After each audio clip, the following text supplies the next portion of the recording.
Evangelho de Lucas, capítulo 24, versículos 13 a 35. Aparição a Maria Madalena. O Senhor esteja convosco, Ele está no meio de nós. Proclamação do Evangelho de Jesus Cristo, segundo Lucas. Glória a vós, Senhor. Naquele mesmo dia, o primeiro da semana, 2 dos discípulos de Jesus iam para um povoado chamado Emaús, distante 11 quilômetros de Jerusalém. Conversavam sobre todas as coisas que tinham acontecido. Enquanto conversavam e discutiam, o próprio Jesus se aproximou e começou a caminhar com eles. Os discípulos, porém, estavam como que cegos e não o reconheceram. Então Jesus perguntou: "O que ides conversando pelo caminho?"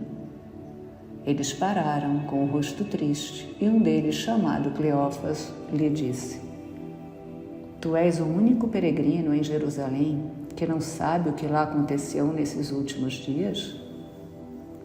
Ele perguntou: "O que foi?"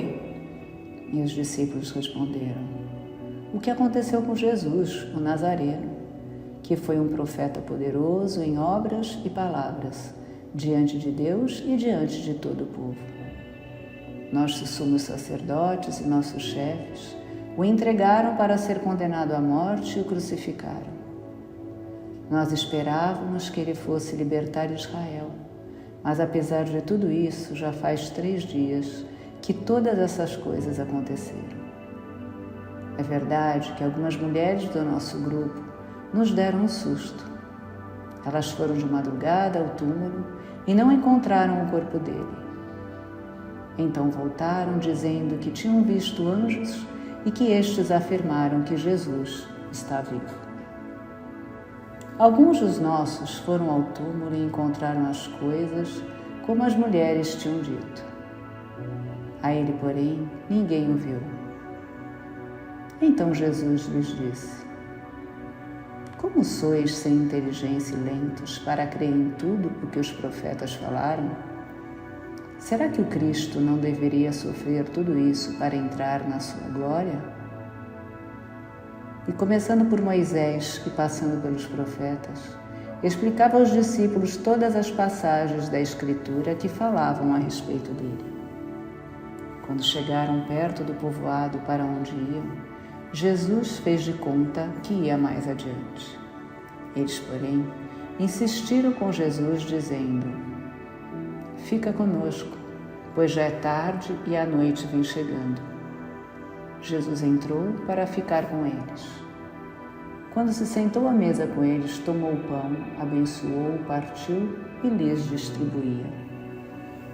Nisso, os olhos dos discípulos se abriram e eles reconheceram Jesus. Jesus, porém, desapareceu da frente deles. Então, um disse ao outro: "Não estava ardendo o nosso coração quando ele nos falava pelo caminho e nos explicava as Escrituras?" Naquela mesma hora, eles se levantaram e voltaram para Jerusalém, onde encontraram os 11 reunidos com os outros.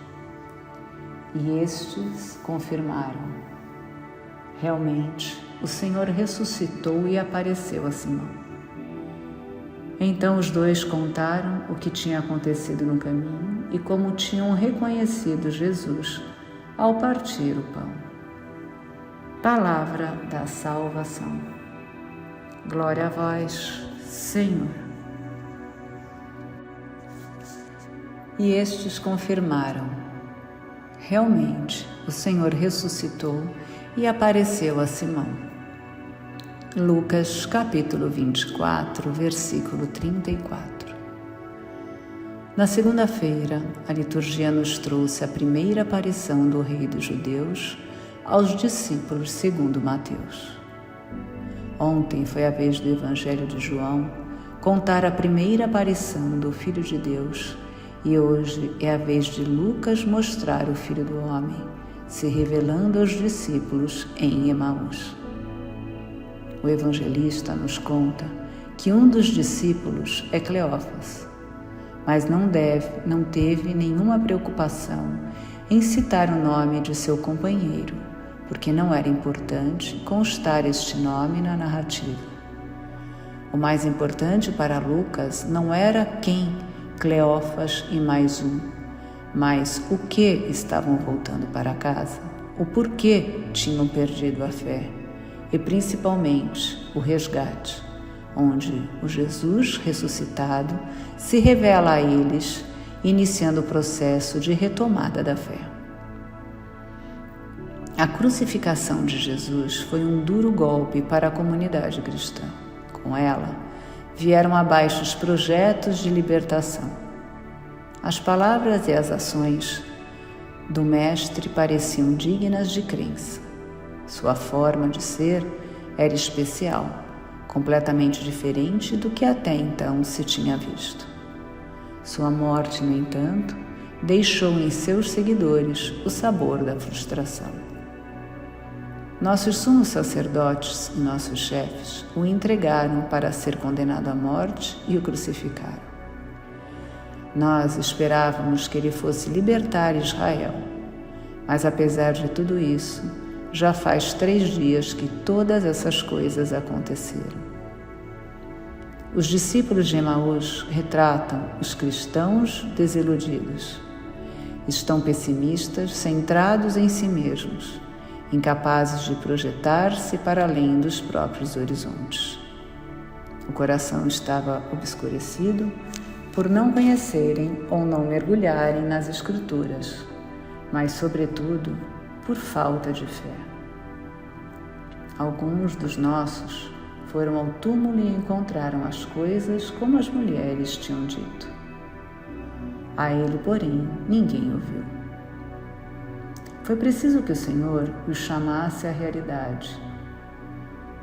Então Jesus lhes disse: Como sois sem inteligência e lentos para crer em tudo que os profetas falaram?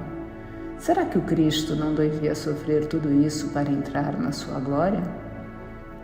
Depois do Mestre sensibilizar ambos com palavras e ensinamentos, finalmente ele se revela. Quando se sentou à mesa com eles, tomou o pão, abençoou, partiu e lhes distribuía. Nisso, os olhos dos discípulos se abriram e eles reconheceram Jesus. Jesus, porém, desapareceu da frente deles. Eles não estavam dispensados da missão, consequentemente, não havia motivo para se dispersarem e voltarem para as suas cidades de origem. Tinham diante de si um mundo a ser evangelizado. A vida já havia despontado e se fazia presente o Filho do Homem. Santo Agostinho assim fala: Pode parecer estranho que alguém que conhece as nossas necessidades nos exorte a rezar. Nosso Deus e Senhor quer que através da oração aumente nossa capacidade de desejar, para que sejamos mais capazes de receber os dons que Ele nos prepara. Cremos em Deus que é Pai, que é Filho, que é Espírito Santo. Cremos em pessoas e quando falamos com Deus, falamos com pessoas. Ou falo com o Pai, ou falo com o Filho, ou falo com o Espírito Santo. Então, um disse ao outro: Não estava ardendo o nosso coração quando ele nos falava pelo caminho e nos explicava as Escrituras? Que pérola Lucas nos apresenta! As palavras do Mestre arderam e ainda ardem. No peito causam vivacidade e entusiasmo, paixão, ímpeto e veemência. Por diversas vezes encontramos pessoas que vivem como se Deus não existisse, carentes de sentido. Quem sabe nós mesmos apresentamos este comportamento. O Espírito que habita em nós ama-nos com ciúme. O nosso Deus é ciumento de nós e isso é sinal da verdade do seu amor. Entremos no desejo do seu Espírito e seremos atendidos. A descoberta do Cristo ressuscitado, que nos salvou e remiu, permite a cada um de nós superar os reveses da vida e compreender que, apesar da cruz e principalmente por ela, vale a pena somar esforços, seguir os passos do Senhor e caminhar na direção do reino do qual somos herdeiros. Paz e bem.